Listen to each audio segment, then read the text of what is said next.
The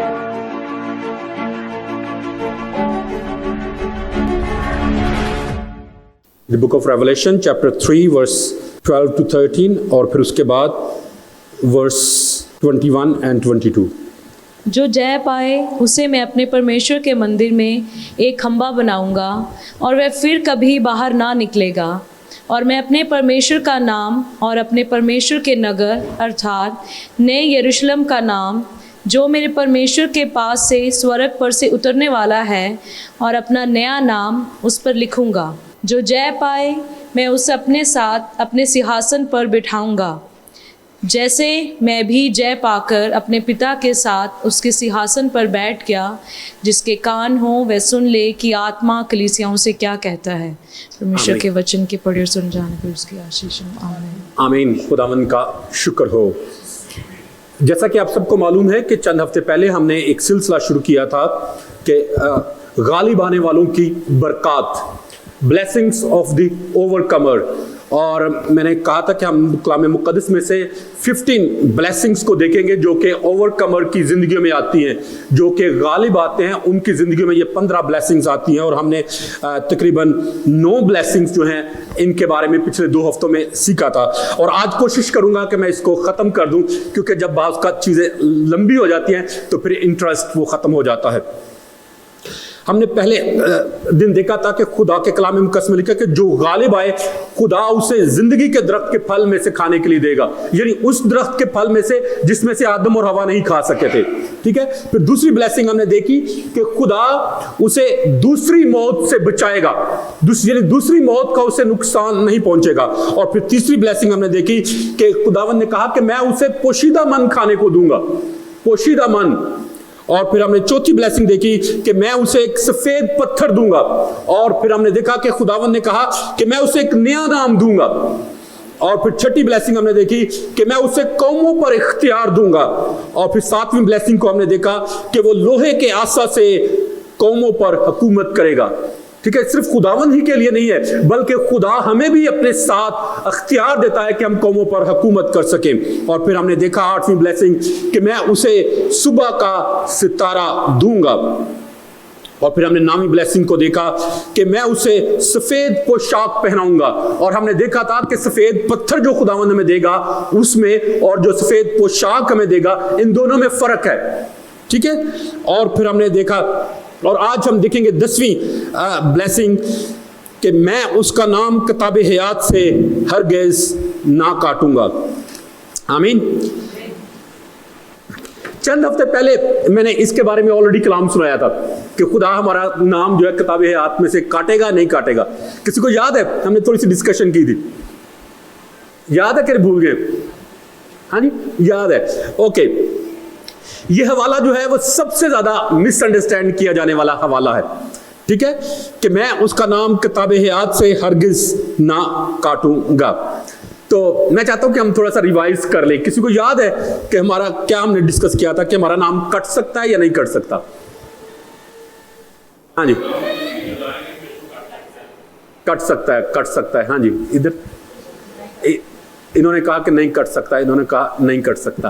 तो हम इसके दरमियान में है, 50-50। दो ने कहा कट सकता और दो ने कहा नहीं कट सकता। तो हाँ जी, जान देने तक वफादार है तो मैं तुझे जिंदगी का ताज दूंगा। ठीक है, ओके। लेट्स सी कि कलाम मुक़द्दस इसके बारे में क्या कहता है, ये नहीं कि हम क्या कहते हैं। याद रखें, किताब हयात और बर्रा की किताब, बर्रा की किताब हयात, ये दो अलग अलग किताबें हैं। द बुक ऑफ लाइफ और लैम्स बुक ऑफ लाइफ जो है, ये दो अलग अलग किताबें हैं। और बहुत दफा हम ईमानदार लोग जो हैं, हम इन दोनों किताबों को मिक्स कर देते हैं। हम इन दोनों किताबों को मिक्स कर देते हैं। अगर हम इनको अलग अलग रख के पढ़े तो फिर हमें पता चलता है कि किस किताब से हमारा नाम मिट सकता है और किस किताब से हमारा नाम नहीं मिट सकता। अक्सर लोग जब इसको समझते हैं तो वो इन दोनों को मिक्सअप करके अंडरस्टैंड करने की कोशिश करते हैं, जिसकी वजह से ज्यादा मिसअंडरस्टैंडिंग्स क्रिएट होती हैं। मुकाशफा की किताब उसके 21वें बाब की 27वीं आयत में लिखा है, रेवलेशन चैप्टर 21 वर्स 27 में लिखा है, और उसमें कोई नापाक चीज या कोई शख्स जो घिनौने काम करता या झूठी बातें घड़ता है हरगिज दाखिल ना होगा, मगर वही जिनके नाम बर्रा की किताबे हयात में लिखे हुए हैं। ओके, इसी से को मैं दोबारा से पढ़ूंगा, प्लीज गौर से सुने। लिखा है, और उसमें कोई नापाक चीज या कोई शख्स जो घिनौने काम करता या झूठी बातें घड़ता है हरगिज दाखिल ना होगा, मगर वही जिनके नाम बर्रा की किताबे हयात में लिखे हुए हैं। किसके अंदर लिखे हुए हैं? बर्रे की किताबे हयात के अंदर। और फिर रेवलेशन चैप्टर 20 वर्स 12 में लिखा है, फिर मैंने छोटे बड़े सब मुर्दों को उस तख्त के सामने खड़े हुए देखा और किताबें खोली गई। फिर एक किताब खोली गई, यानी किताबे हयात। कौन सी किताब? किताबे हयात। और जिस तरह उन किताबों में लिखा हुआ था उनके अमाल के मुताबिक मुर्दों का इंसाफ किया गया। अब ये एक ही किताब है, बुक ऑफ रेवलेशन। यहां पर दोनों किताबों का जिक्र है, बर्रे की किताबे हयात और किताबे हयात। ठीक है। और दानियल भी इसके बारे में बयान करता है। दानियल चैप्टर 7 वर्स 10 में वो कहता है कि किताबें खोली गई और लाखों लाख अदालत के लिए उसके हुजूर खड़े थे। कितने लोग खड़े थे? लाखों लाख।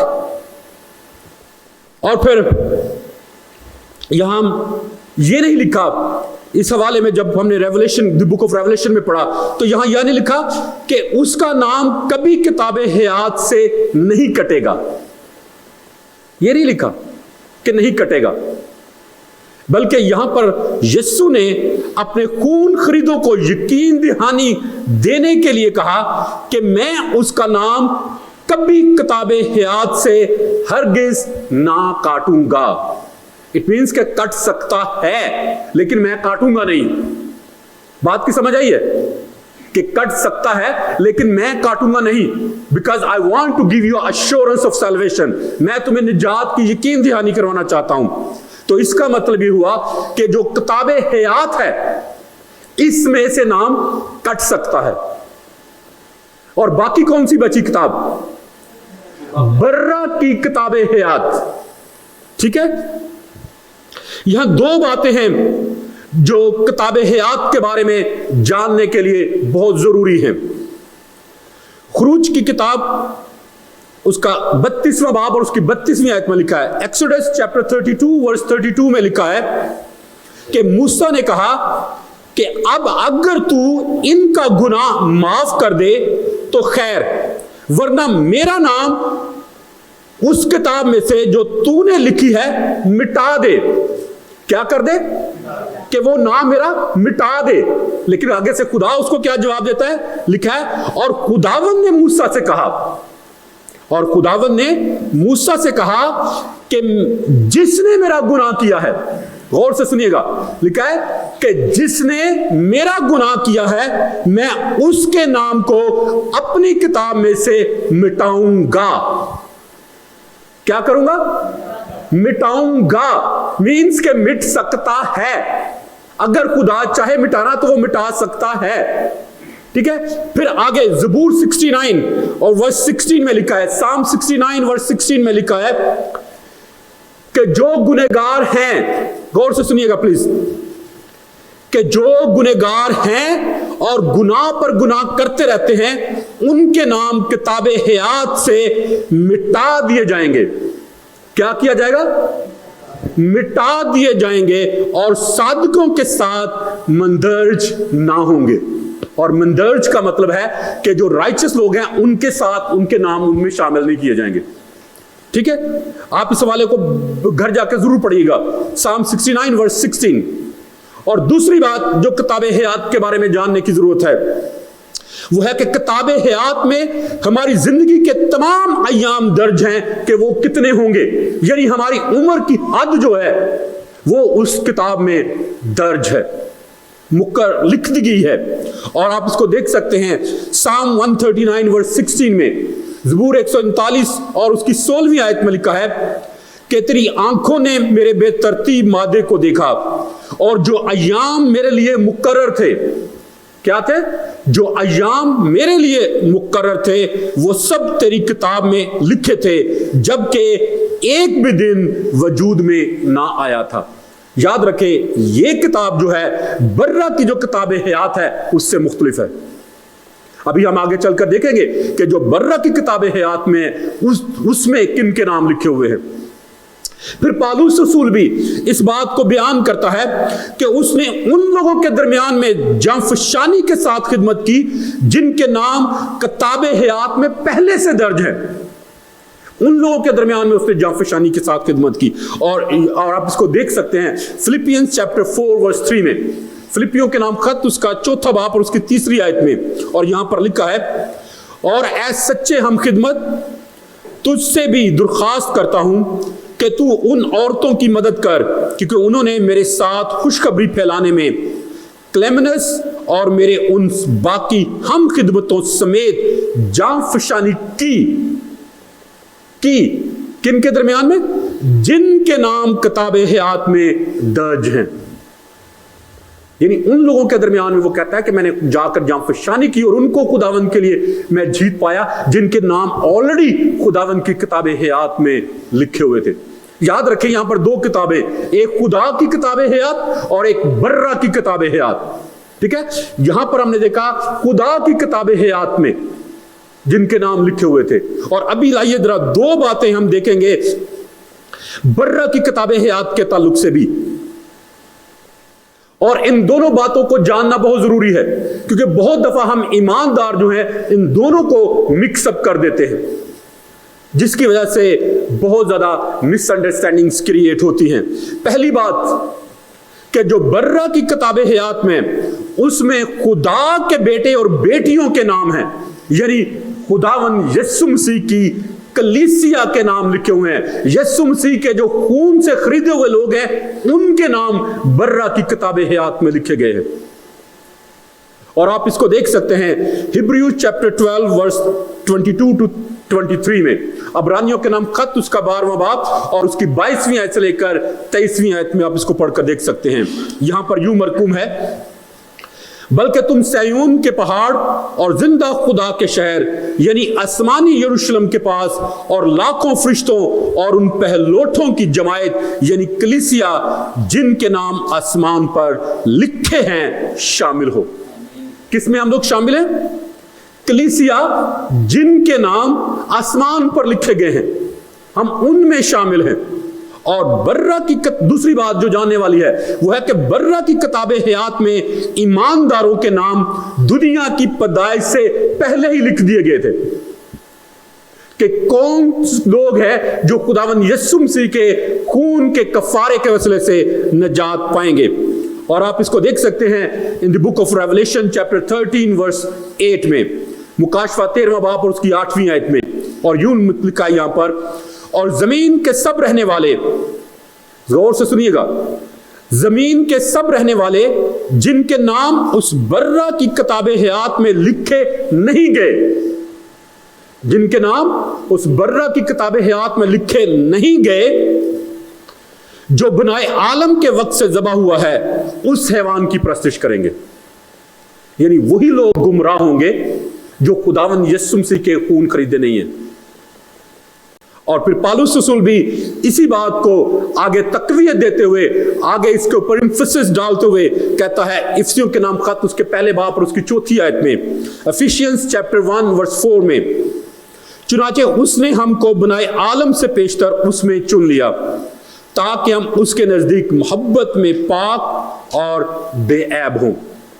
यहां पर पालूस रसूल ने बयान करता है कि दुनिया की तख्लीक से पहले ही खुदा ने हमें मसीह यीशु में चुन लिया था और हम मसीह यीशु में थे और फिर हम मसीह यीशु में पैदा हुए। और पालूस रसूल बयान करता है कि मैं मसीह के साथ मसलूब हुआ हूं।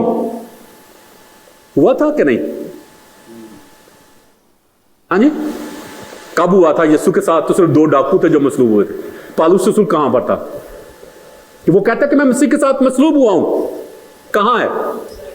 बोले। हाँ जी, इस दुनिया की तख्लीक से पहले। ओके, कितने भाई के साथ सहमत है?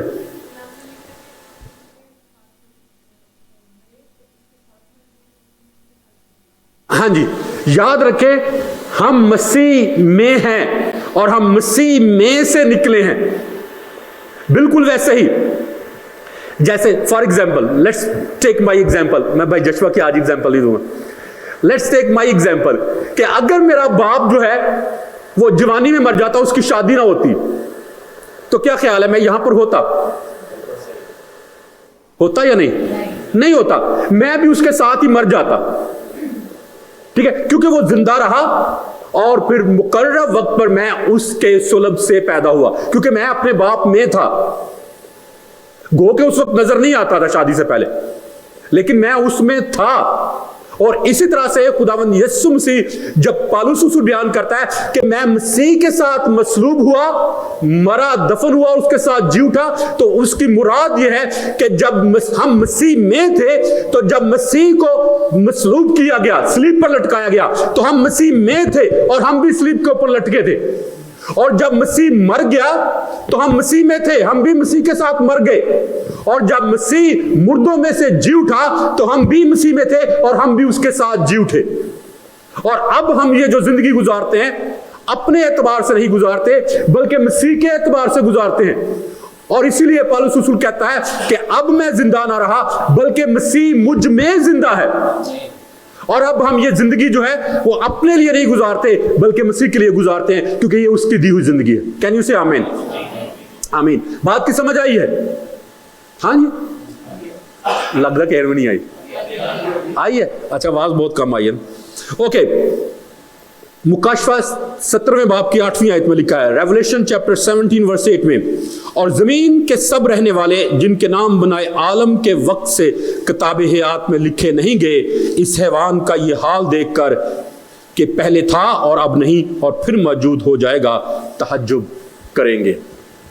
याद रखें, खुदा ने हमें खुदावंद यीशु मसीह में चुन लिया है और हमें यीशु मसीह में मुकर्रर किया है कि हम शाही काहिनों का फिरका हो, हम खुदा की मुकद्दस कौम हो, हम खुदा के बेटे और बेटियां हो। तो इसलिए अपने आप को पहचाने, जाने के हु यू आर, आपका अख्तियार क्या है, आपकी अथॉरिटी क्या है। और मैं अक्सर कहता हूं कि हम लोग जो है, हम पावर के पीछे भागते रहते हैं कि खुदावंद I need power power power power, लेकिन अथॉरिटी के पीछे नहीं भागते, क्योंकि अथॉरिटी जो है वो पावर से ज्यादा इंपॉर्टेंट है। कैन यू से आमीन? फिर 11वीं ब्लेसिंग जो गालिब आने वालों के लिए है, वो है कि मैं अपने बाप और फरिश्तों के सामने उसके नाम का इकरार करूंगा। मैं अपने बाप और फरिश्तों के सामने उसके नाम का इकरार करूंगा। किसका? जो गालिब आएगा। लूक चैप्टर 12 वर्स 8 and 19 और 8 and 9 में लिखा है, लूका की मार्फत लिखी गई खुदावंद यीशु मसीह की इंजील, उसका 12वां बाब और उसकी 8वीं और 9वीं आयत में लिखा है कि जो कोई आदमियों के सामने मेरा इकरार करेगा, इब्ने आदम भी खुदा के फरिश्तों के सामने उसका इकरार करेगा। मगर जो आदमियों के सामने मेरा इनकार करे, खुदा के फरिश्तों के सामने उसका इनकार किया जाएगा। दुनिया में यीशु के नाम का इकरार करने का बहुत फायदा है, बहुत फायदा है। याद रखें, अगर आप यीशु के साथ का इकरार करते हैं और आपका यीशु के साथ रिलेशनशिप है, तो वो रिलेशनशिप इस दुनिया तक ही नहीं रहेगा, बल्कि आने वाली दुनिया में भी रहेगा। क्योंकि अक्सर कहा जाता है कि जो कुछ दिल में होता है वही जुबान पर आता है। ऐसा ही है ना, जो कुछ दिल में होता है वही जुबान पर आता है। और फिर कलाम मुकद्दस ये भी बयान करता है कि अगर हम यीशु के नाम का इकरार करेंगे तो वो भी हमारे नाम का इकरार करेगा। और हम जानते हैं कि यीशु हमें हमारे नाम से जानता है, मालूम है कि नहीं? वो हमें बाय नेम जानता है, वो नाम से हमें वाकिफ है। और जब भी वो हमें बुलाता है तो हमें ओए करके नहीं बुलाता, या ओए करके बुलाता है? वो, हाँ जी, वो हमारा नाम लेकर बुलाता है। वो कहता है जशुआ, वो कहता है विजय, वो हमें नाम लेकर बुलाता है। वो ऐसे नहीं, ओए और गल सुन या छोटे उरा, नहीं, वो हमें हमारे नाम से जानता है। And what a great privilege कि खुदावंदों का खुदावंद और बादशाहों का बादशाह जो है वो मुझे और आपको पर्सनली जानता है, पर्सनली जानता है।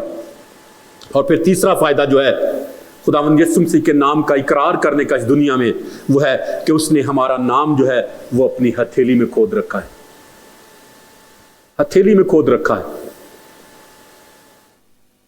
आप दिन में कितनी दफा अपने हाथों को देखते हैं? Countless time, countless time. और आप अपने हाथों को देखते हैं और फिर भूल जाते हैं। लेकिन खुदावन ने हमारा नाम अपने हाथों पर रखा है, लिख रखा है, ताकि वो दिन में जितनी दफा भी अपने हाथों को देखे तो आप उसके दिल और दिमाग में हो। कैन यू से आमीन? और फिर उसके बाद रोमन्स चैप्टर 10 वर्स 9 और 10 में लिखा है, रोमियो के नाम खत उसके 10वें बाब की 9वीं और 10वीं आयत में, कि अगर तू अपनी जुबान से यीशु के खुदावन होने का इकरार करे और अपने दिल से ईमान लाए कि खुदा ने उसे मुर्दों में से जिलाया तो निजात पाएगा। क्योंकि रास्तबाजी के लिए ईमान लाना दिल से होता है और निजात के लिए इकरार मुंह से किया जाता है। अगर हम जमीन पर यीशु के नाम का इकरार करेंगे तो आसमान पर हमारे नाम का इकरार किया जाएगा, लेकिन अगर हम जमीन पर यीशु के नाम का इनकार करेंगे तो आसमान पर भी हमारे नाम का इनकार किया जाएगा। क्योंकि कलाम मुकद्दस में लिखा है कि खुदावन अपनों को पहचानता है। जो खुदावन से ताल्लुक रखते हैं वो उनको पहचानता है और उनको जानता है। और फिर 12वीं ब्लेसिंग जो गालिब आने वालों की जिंदगी में आती है वो है रेवलेशन चैप्टर 3 वर्स 12 में, मैं उसे अपने बाप के घर में एक सतून बनाऊंगा। क्या करूंगा? मैं उसे अपने बाप के घर में सतून बनाऊंगा। सतून से हमें क्या फायदा बनेगा? सतून बन के बस क्या वो पत्थर की तरह एक ही जगह पे खड़े रहेंगे? हाँ जी, वो सहारा, पिलर जो होते हैं वो किसी भी इमारत का सहारा होते हैं। और गलेशियंस चैप्टर 2 वर्स 9 में लिखा है कि याकूब, काइफा और यूहन्ना को कलीसिया के सतून कहा गया है।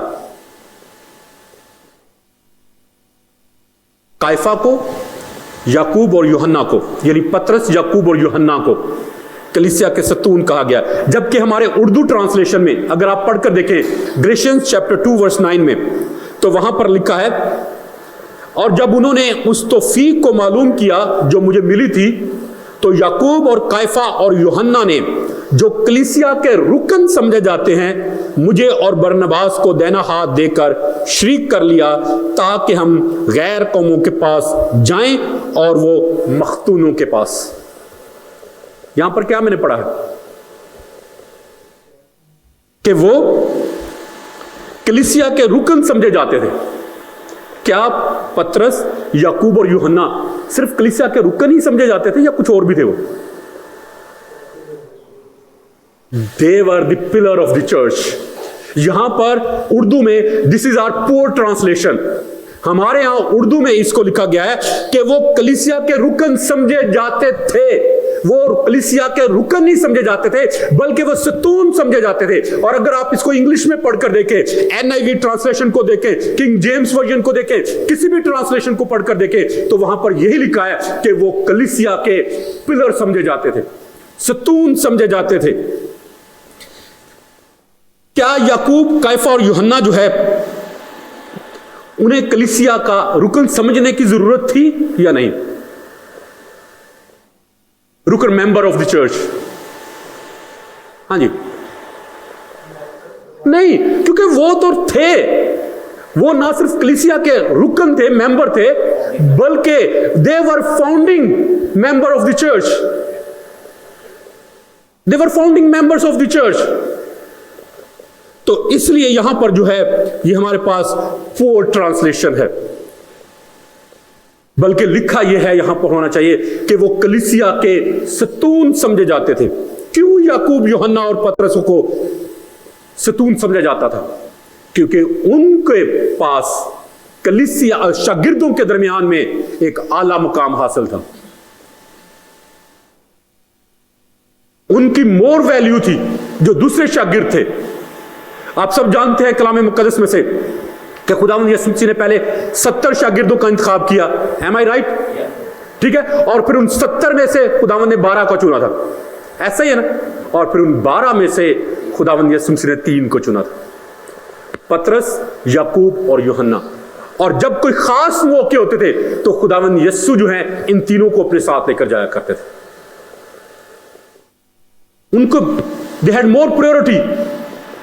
और आप इसको देख सकते हैं on the mount of transfiguration, कि जहां पर उस पहाड़ी के ऊपर जब खुदावंद यीशु मसीह का चेहरा बदल गया, तो कलाम मुकद्दस में लिखा है कि खुदावंद यीशु जो है वो पतरस, याकूब और यूहन्ना को अपने साथ लेकर गया। और आप इसको पढ़कर देख सकते हैं मैथ्यू चैप्टर 17 वर्स 1 और 2 में। और फिर आप यायर के घर में देख सकते हैं कि जब खुदावंद यायर की बेटी मर गई और खुदावंद यीशु मसीह को वहां पर बुलाया गया, तो खुदावंद यीशु मसीह जो है वो पतरस, याकूब और यूहन्ना को यायर के घर अपने साथ लेकर गया। आप इसको पढ़कर देख सकते हैं मार्क चैप्टर 5 वर्स 37 में। मरकस की मार्फत लिखी गई खुदावंद यीशु मसीह की इंजील, उसके 5वें बाब की 37वीं आयत में। और फिर आप गेत्सेमनी बाग में देख सकते हैं कि गेत्सेमनी बाग में भी खुदावंद यीशु मसीह जो है वो पतरस, याकूब और यूहन्ना को अलग ले जाकर दुआ करने लगा। और आप इसको पढ़कर देख सकते हैं मैथ्यू चैप्टर 26 वर्स 37 में। इसलिए याकूब और यूहन्ना और पतरस को कलीसिया के सिर्फ रुकन ही नहीं समझा जाते थे, बल्कि वो कलीसिया के सतून समझे जाते थे, सतून समझे जाते थे। कोई भी जो कलीसिया की तरक्की का सबब बने, वो कलीसिया में सतून की मानिंद है जो भारी बोझ उठाने के काम आता है। और 1 किंग्स चैप्टर 7 वर्स 21 में लिखा है, पहली सलातीन की किताब उसके 7वें बाब की 21वीं आयत में लिखा है कि सुलेमान की हैकल में पीतल के 2 बड़े सतून थे, एक का नाम बोस और दूसरे का नाम याकन था, जो कुव्वत और खूबसूरती का निशान थे। खुदा ने यर्मिया नबी को बादशाहों, अमीरों और कहनों के मुकाबले लोहे का एक सतून बनाया कि वो उससे लड़ेंगे मगर उस पर गालिब नहीं आएंगे। और the book of Revelation chapter 21 verse 3 में लिखा है, मुकाशफा 21वां बाब और उसकी 30वीं आयत में लिखा है कि देख खुदा का खैमा आदमियों के दरमियान में है और वो उनके साथ सकूनत करेगा। खुदा का खैमा कहां पर है? आदमियों के दरमियान में है और वो उनके साथ सकूनत करेगा। अगर खुदा का खैमा आदमियों के दरमियान होगा तो फिर गालिब आने वाले तमाम ईमानदार उसके खैमे के मजबूत सतून होंगे। कैन यू से आमीन? जिसका मतलब यह हुआ कि वो कभी खुदा की हजूरी से बाहर नहीं निकाले जाएंगे, वो कभी भी खुदा की हजूरी से खारिज नहीं होंगे, वो हमेशा 24/7 जो है वो खुदा की हजूरी में मसरूर और शादमान होंगे। आमीन। फिर 13वीं ब्लेसिंग जो गालिब आने वालों की जिंदगी में आती है वो है कि वो कभी खुदा की हजूरी और घर से ना निकाले जाएंगे। वो खुदा के घर से कभी नहीं निकाले जाएंगे। क्या खुदा के घर से निकाले जा सकते हैं या नहीं? निकाल सकते हैं। ओके, हाँ जी, ठीक है। कलाम मुकद्दस में लिखा है कि वो कभी खुदा के घर से निकाले ना जाएंगे। इसका मतलब यह है कि वो खुदा के घर से निकाले जा सकते हैं। मेरे साथ मुत्फिक है या नहीं? सबसे पहला शख्स किसी को याद है किसको निकाला गया था? अभी सिस्टर ने बताया, लूसीफर को। उसका एक बहुत अहम मकाम था खुदावंद के घर में। किसी को मालूम है कौन था लूसीफर? वर्शिपर था। और हाँ जी, सॉरी, क्या? साया अफगन। साया अफगन क्या है इसका? ही वाज ओके, म्यूजिशियन था, साया अफगन था इसका। मुझे भी तर्जुमा नहीं पता इसका उर्दू में क्या है। उर्दू का वर्ड है, पर फैलाए होता है। ओके, साया अफगन। Okay, alright. और फिर he was the arch angel of God. ठीक, आर्च एंजल था, सबसे बड़ा फरिश्ता था। और कलाम मुकद्दस में लिखा है कि वो सबसे ज्यादा खूबसूरत था, सबसे ज्यादा, जितने भी फरिश्ते थे उन सबसे ज्यादा खूबसूरत था। लेकिन अब कैसा है? खूबसूरत है। फिर उसकी खूबसूरती कहां गई है? हाँ जी, याद रखें, खुदावन की रोशनी जो है, खुदावन का नूर जो है, वो उसको खूबसूरत बनाता था। और अब जब वो खुदावन की हजूरी में नहीं है, तो आपने देखा होगा जब भी कभी शैतान को पोर्ट्रेट किया जाता है तो कैसा किया जाता है? उसके 2 सींग बनाए जाते हैं, उसके बड़े बड़े दांत बनाए जाते हैं, उसका कलर जो है वो डार्क काला स्याह बनाया जाता है, ठीक है, और उसको मोटा बनाया, बदशक्ल बनाया जाता है, अगली बनाया जाता है, ठीक है। सॉरी, इस काले का मतलब यहां पर रेसिज्म नहीं है, ठीक है। मतलब यहां पर कहने का है कि जो चीज हमें सबसे ज्यादा बुरी लगती है, हम उसको इब्लीस की तरह पोर्ट्रेट करने की कोशिश करते हैं। ऐसा ही है ना? तो याद रखें, मैं पता नहीं क्या बताने लगा था, मेरे पॉइंट ज़हन से निकल गया, कि वो कभी खुदा के घर से निकाले ना जाएंगे। लूसीफर निकाला गया, और बहुत सारे लोग हैं जो निकाले गए हैं। किसी को मालूम है कौन? उसके साथ 1/3 फरिश्ते जो हैं वो भी निकाले गए हैं। सिर्फ एक ही शख्स नहीं निकाला गया, एक शख्स के गुनाह की वजह से, लूसीफर की वजह से 1/3 फरिश्तों ने दुख उठाया, उनको भी निकाल दिया गया। और एक आदम की वजह से, एक आदम के गुनाह की वजह से बहुत सारी बरीनो इंसान जो हैं वो गुनाह की हालत में है। तो इसलिए याद रखें मेरे अज़ीज़ों, कलाम मुक़द्दस में ये गालिब आने वालों की ब्लेसिंग है कि वो खुदा के घर से कभी भी निकाले नहीं जाएंगे। आप खुदा के घर के अफराद हैं और हमेशा रहेंगे।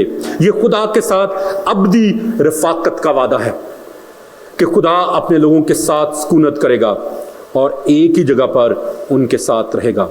ये ईमानदारों के लिए एक अब्दी वादा है। कलाम मुक़द्दस में लिखा है कि मसीह चिरागदान को उसकी जगह से हटा देगा। क्या करेगा? मसीह चिरागदान को उसकी जगह से हटा देगा, मगर ईमानदारों को जो उसकी कलीसिया के सतून हैं कभी भी उन्हें हटाएगा नहीं। उनका मकाम अब्दी होगा, अज़ली होगा और ना मिटने वाला होगा। कैन यू से आमीन?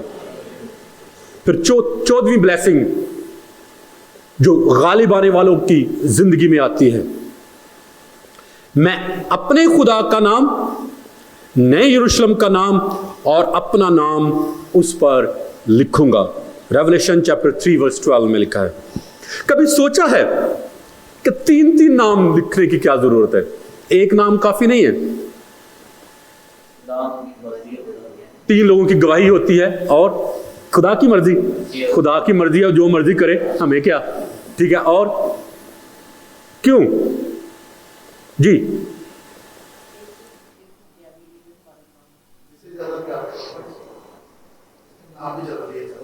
अच्छा, वो नाम ही ज्यादा रखी जाए, ठीक है। एनी भी रखा जाए, गिल भी रखा जाए, पता नहीं की रखा जाए। ओके, ठीक है। ओके, सीरियसली जरा क्या क्या जेहन में आता है जी सिस्टर?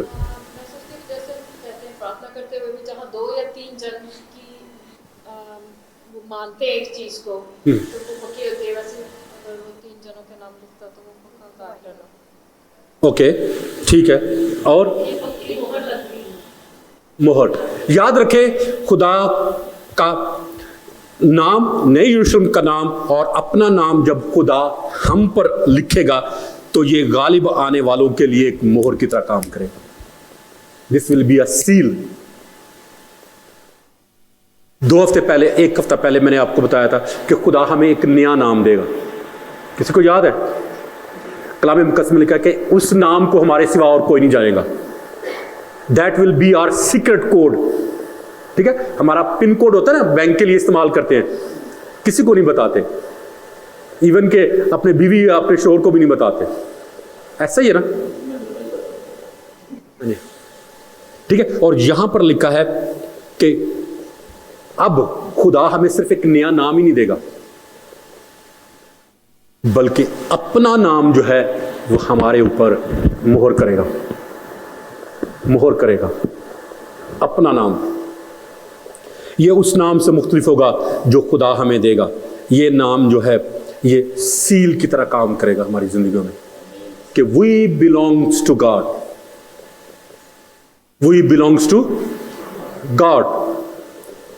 और फिर 15वीं ब्लेसिंग जो गालिब आने वालों की जिंदगी में आएगी वो है कि मैं उसे अपने साथ अपने तख्त पर बिठाऊंगा। You can read in Revelation chapter 3 verse 21 में कि मैं उसे अपने साथ अपने तख्त पर बिठाऊंगा।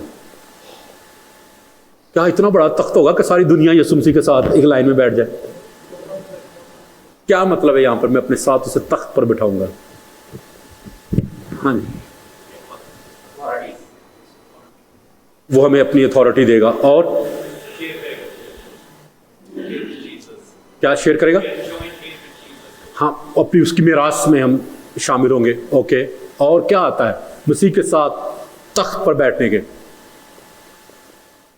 जी बोले प्लीज, क्या होगा उसके ज़रूरी में? हाँ जी, हाँ जी, खुदावन यीशु मसीह का मतलब जब कहने का कि मैं उसे अपने साथ अपने तख्त पर बिठाऊंगा तो ही will make us equal to himself, वो हमें अपने बराबर बना लेगा। खुदा के कितने बेटे और बेटियां हैं? लाखों करोड़ों। तो फिर यीशु मसीह को इकलौता क्यों कहते हैं? हाँ जी, उसमें से निकल गया। हाँ जी, यीशु लेपालिक है, हम लेपालिक है। और अच्छा, हाँ जी, याद रखें, real son of God is Jesus. हम लोग लेपालिक है।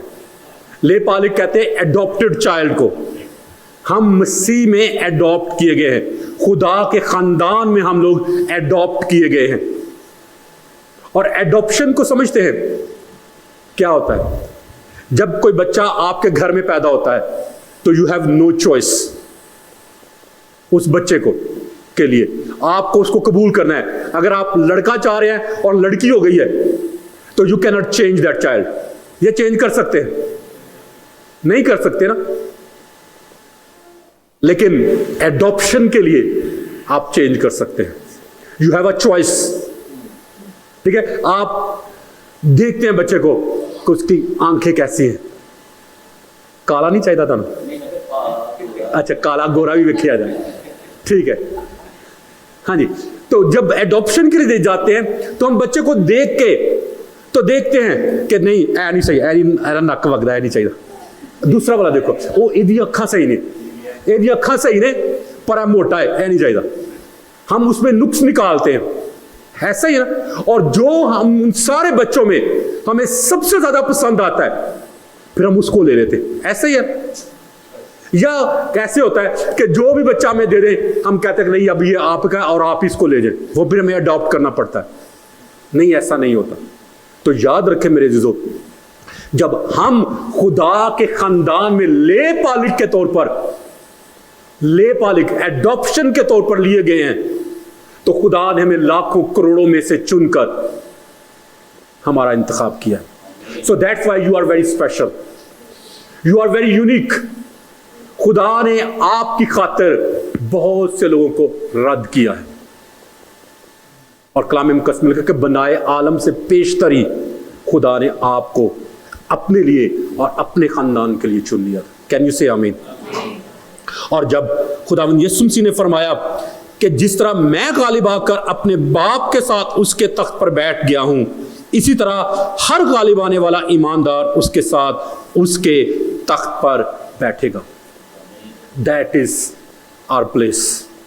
ये वो मकाम है जो खुदा मुझे और आपको देना चाहता है। तो इसलिए मेरे अजीजों, खुदा चाहता है कि हम अपने आप को इस तरह से खुदा के सामने पेश करें कि हम गालिब भी हैं, दौड़ में इस तरह से दौड़ें कि हम जीते भी, ताकि हम उससे इनाम को हासिल करें। ये नहीं कि चलो खैर है कोई गल दुनिया च जिंदा रहंदे हैं, ठीक है, जो मरना होएगा तो मर जाएंगे, जो मौत आएगी तो मौत हर बंदे नहीं आनी है। नहीं, खुदा ने हमें इसलिए इस दुनिया में रखा है कि we make a difference in this world, कि हम इस दुनिया में कुछ खुदावन के लिए अलग से कर सकें। और ये उसी वक्त होगा जब हम एक एक्स्ट्राऑर्डिनरी जिंदगी खुदावन के लिए गुजारेंगे, जब एक माफौकुल फितरत जिंदगी को हम खुदावन के लिए गुजारेंगे। एक ऑर्डिनरी जिंदगी तो सारे गुजारते हैं और मरते भी हैं, लेकिन जब आप एक एक्स्ट्रा डेथ और एक एक्स्ट्रा लाइफ को जो खुदावन के लिए बसर करेंगे तो वो ज़िंदगी एक जलाली ज़िंदगी होगी, और वो ज़िंदगी जो है वो खुदा के दिल को शाद करने वाली होगी। आइए हम सब अपने सरों को झुकाएं और दुआ करें कि खुदा हमें फजल दे, हमें जोर दे, हमें कुव्वत दे, हमें ताकत दे कि हम गालिब आने वाले बने, और खुदावन का गलबा जो है वो हमारी ज़िंदगियों में काम पूरा काम करे, और हम शिकस्त खुर्दा नहीं बल्कि गालिब ज़िंदगी गुजारे खुदावन के जलाल के लिए, और उस ज़िंदगी से खुदावन के नाम को इज़्ज़त और जलाल मिले। हालेलुया।